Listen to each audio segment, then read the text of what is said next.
दोस्तों, आपका स्वागत है हमारे चैनल पर। आज मैं आपके साथ में इस वीडियो में अपना खुद का एक्सपीरियंस शेयर करने वाला हूँ Bajaj Chetak electric two wheeler के लिए।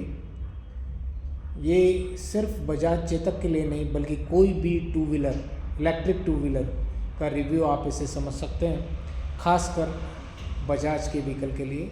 लेकिन ये बाकी और सब के लिए भी आपको एक अच्छा रिव्यू साबित होने वाला है, क्योंकि मैं आपको इसमें मेरा पर्सनल एक्सपीरियंस बताऊंगा किस तरह से इलेक्ट्रिक टू व्हीलर आज की डेट में सक्सेसफुल नहीं है, वो मैं आपको इसके अंदर बताने वाला हूँ। हम कभी भी कोई भी टू व्हीलर ख़रीदते हैं तो उसका सबसे पहला रीज़न होता है कि घर में एक या दो लोग हैं गाड़ी चलाने वाले और उनको अपने डेली के रूटीन वर्क के लिए 30, 40, 50 किलोमीटर की डेली रनिंग के लिए एक टू व्हीलर की रिक्वायरमेंट होती है, जिसके लिए हम टू व्हीलर बाज़ार से ख़रीद के लाते हैं। तो हम एक पेट्रोल व्हीकल जब ख़रीदते हैं तो हमारी कॉस्ट आती है लगभग 70-80 हज़ार रुपये। नॉमिनल कॉस्ट मैं आपको बता रहा हूँ, ज़्यादा नहीं, कम से कम वाली जो रेंज है। अगर हम एक बजाज प्लेटिना अगर इसकी जगह ख़रीद के लाते हैं तो लगभग 80 हज़ार रुपये की आपकी कॉस्ट आएगी। उसी की जगह आप बजाज चेतक ख़रीदेंगे तो आपकी 1,30,000 रुपये कॉस्ट आएगी। तो वो जो आप लगभग दुगना जो प्राइस पे कर रहे हैं वो आप पे कर रहे हैं कि आपको डेली जो है पेट्रोल का खर्चा नहीं पे करना पड़ेगा। इसीलिए हम टू व्हीलर वाले सेगमेंट में जाते हैं, टू व्हीलर हम ख़रीदते हैं। लेकिन टू व्हीलर ख़रीदने में सबसे बड़ा जो नुकसान, हम पैसे बचाने के लिए जो उम्मीद में हम नुकसान करते हैं, वो सबसे बड़ा नुकसान वो होता है जो हम एडवांस में पेमेंट कर देते हैं उस कंपनी को उस पेट्रोल की कीमत की,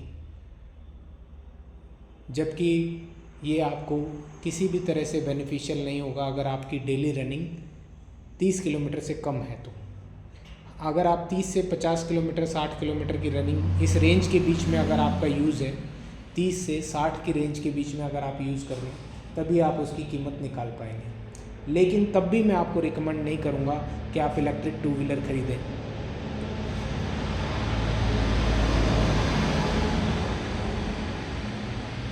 उसका जो सबसे बड़ा रीज़न है वो ये है कि इलेक्ट्रिक टू व्हीलर अगर आप ख़रीदते हैं तो आप डिपेंडेंट हो जाते हैं उस व्हीकल के ऊपर। आपको मजबूरी हो जाती है कि आप उसको टाइमली चार्ज करें। ये इस तरह के व्हीकल नॉर्मली फुल चार्ज होने में 3 से 4 घंटे का समय लेते हैं। अब अगर आपको डेली 2 बार अगर व्हीकल आपको यूज़ करना है, आपको मान लो कभी ऐसा वीक आपके पास आता है जिसके अंदर आपको आउटडोर एक्टिविटी ज़्यादा है, आपके फील्ड वर्क का कोई काम है, अगर आपको फील्ड में काम करना जाना पड़ा, मतलब आप मान के चलिए साल में अगर 2 महीने भी आपको फील्ड में ड्यूटी लगी हुई है, आप कोई इस तरह का काम करते हैं या आपको डेली रिक्वायरमेंट होती है कि इस तरह की, कभी आपको इमरजेंसी में आपके परिवार में अगर कोई बीमार है, कोई भी किसी तरह की रिक्वायरमेंट है किसी को, जहाँ डेली आपको हॉस्पिटल जाना पड़ रहा है अपनी ड्यूटी से वापस आने के बाद, कोई भी एक्स्ट्रा काम अगर आपको पड़ रहा है, तो आप डिपेंडेंट हो जाते हैं उस व्हीकल को दोबारा से चार्ज करने के लिए। तो आपके पास वो समय होना चाहिए चार्ज करने का, 4 घंटे का एक्स्ट्रा समय होना चाहिए आपके पास में, जिससे आप चार्ज कर सकें। अब आप सोचिए कि कितनी बड़ी परेशानी है, इमरजेंसी में आपको किसी की हेल्प के लिए जाना है और आपका व्हीकल चार्ज नहीं है, डिस्चार्ज है आपका व्हीकल, तो आप उस परिस्थिति में क्या करेंगे? क्या आप इंतज़ार करेंगे 4 घंटे के लिए वो व्हीकल चार्ज हो जाए तब आप किसी की इमरजेंसी हेल्प करने जाएंगे?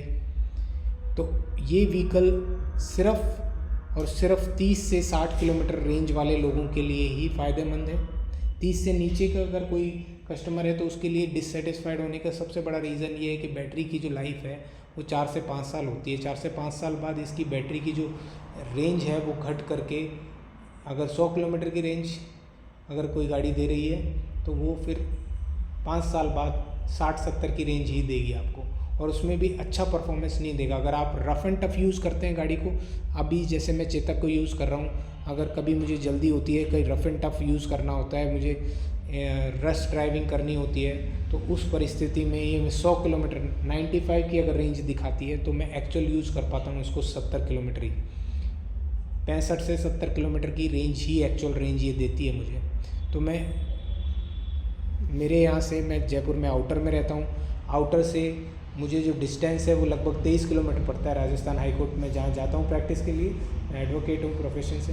तो वहाँ से वापस आने के लिए मेरा जो टोटल रनिंग है वो 46 किलोमीटर का हो जाता है। उसके बाद में मैं कोई और एक्टिविटी नहीं कर सकता, कहीं पर भी नहीं जा सकता हूँ। अब उसी की आप देखिए, इसका एग्ज़ाम्पल मैं आपको एक बताना चाहूँगा जो चाइना में ऑलरेडी हो चुका है। ये सब इलेक्ट्रिक व्हीकल की कॉस्ट, इस तरह की किसी भी इलेक्ट्रिक व्हीकल की कॉस्ट वहाँ पर आपकी 50 से 60 हज़ार रुपये से कम है। 50 हज़ार से कम पैसा खर्च करके आप इससे बेटर व्हीकल आप वहाँ पर two wheeler, electric two wheeler आप खरीद सकते हैं। इस तरह का एक्सपेरिमेंट पहले चाइना में हो चुका है। आप अदर कंट्रीज़ में देखेंगे, डेवलप कंट्रीज़ में देखेंगे तो आपको रोड साइड पे जगह जगह ऐसे बूथ्स बने होते हैं जहाँ पर व्हीकल्स, बैटरी व्हीकल्स खड़े होते हैं, ई साइकिल्स खड़ी होती हैं, जहाँ आप स्कैन करके, स्वैप करके, कार्ड से पेमेंट करके आप उनको यूज़ कर सकते हैं और अपने नेक्स्ट स्टॉप पे जहाँ भी उनका बूथ है वहाँ पर ड्रॉप कर सकते हैं। इस तरह से पहले ई व्हीकल्स की अवेलेबिलिटी चाइना में बहुत ज़्यादा थी। तो अब जब उनकी बैटरियाँ 5 साल 6 साल बाद जब उनकी बैटरियाँ वीक हो गई तो वो कंपनीज़ उन व्हीकल को सड़क पर से उठाया तक नहीं।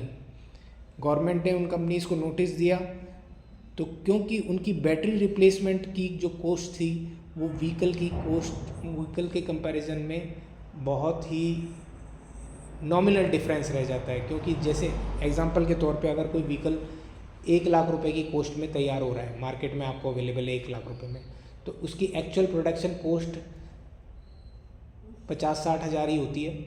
तो जहाँ 50-60 हज़ार रुपये का व्हीकल में, और जब आप 5 साल बाद उसकी बैटरी रिप्लेस करने जाते हैं तो बैटरी की जो कॉस्ट है वो अगर एक्चुअल कॉस्ट 30-40 हज़ार रुपये की है तो कंपनी आपको बैटरी जो बेच रही होती है वो 50-60 हज़ार रुपये में बेच रही होती है।